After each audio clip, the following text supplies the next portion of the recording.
Graça e paz, queridos. Nós estamos aqui mais uma vez com o Papo Cristão. Pensar as Escrituras em nosso tempo, contextualizá-las em nossa vida. Esse é o nosso objetivo. Eu sou o pastor Eliezer, pastor da Igreja Vida Cristã em Caçapava, São Paulo. E nós sempre tomamos um tempo, ganhamos um tempo para a gente conversar um pouco sobre as Escrituras. Lucas capítulo 12, verso 31 diz o seguinte: buscai antes o reino de Deus e todas estas coisas vos serão acrescentadas. Jesus fala sobre a solicitude da vida, sobre alguns anseios, sobre algumas preocupações. Existe uma frase que acontece no filme do Gladiador, quando o general está lá com o seu exército e ele usa uma frase filosófica que ele vai dizer o seguinte: o que fazemos aqui reverbera na eternidade. E isso é verdade. Eu penso que todos nós temos os nossos anseios desta vida, a questão de trabalho, de sustentabilidade, né? De um lugar, um teto para morar, das suas coisas. Todas elas são legítimas, no que dizem respeito à nossa existência aqui.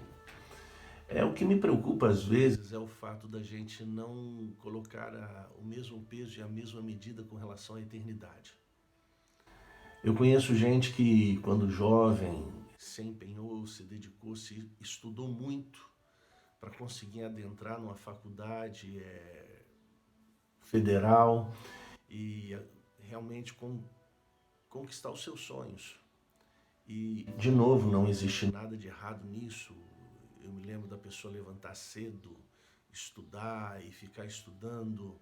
Havia foco, havia objetivo. De novo, não tem nada de errado com isso. Pelo contrário, eu recomendo até que todos os jovens se empenhem, se dediquem a estudar enquanto ainda podem, né? Porque depois entra o trabalho, entra uma série de coisas e vai dificultando o processo. Então estude, agora é tempo para isso. Mas me preocupa às vezes que nós não levamos a eternidade a sério. Nós não nos dedicamos, não nos empenhamos a estudar a palavra de Deus, não nos empenhamos a orar, a conversar com Deus, a construir um relacionamento profundo com Ele, porque isso sim vai reverberar na eternidade. E na verdade não é isso que acontece. As pessoas têm foco com relação ao seu trabalho, com relação às suas metas, os seus objetivos, mas a vida cristã é levada aqui aos trancos e barrancos. E eu queria compartilhar da minha preocupação com você, que mais do que os teus sonhos, os teus objetivos aqui, a eternidade diz respeito, a própria palavra já diz eternidade.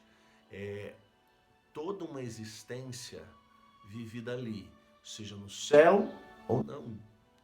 E eu acho que não é que você não deva ter foco, não deva ter objetivos aqui e não deva se empenhar. Mas eu acredito que você deve tanto quanto ou até mais buscar ao Senhor enquanto se pode achar.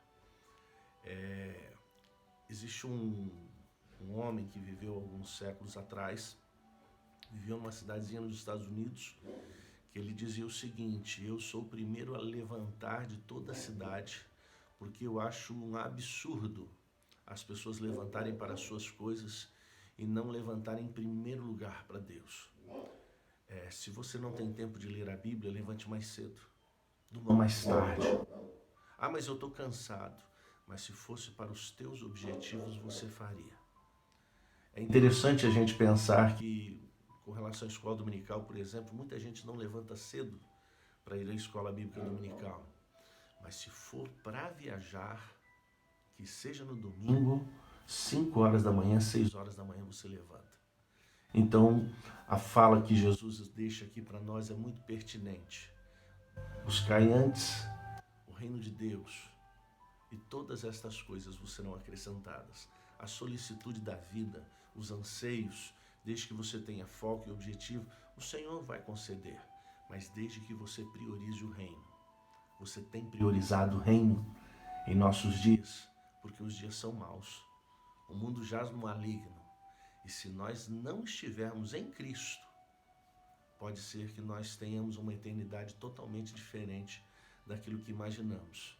E eu acho interessante que quando as pessoas morrem, Todo mundo diz que está com o Pai, mas viveu com o Pai enquanto nesta vida? Pense sobre isso. Priorizou o reino? Pense sobre isso com carinho. É a eternidade que está diante dos seus olhos, perto de chegar, para todos nós, seja com a volta do Senhor ou seja com o nosso encontro com Ele. Um grande abraço, que Deus te abençoe, até a próxima.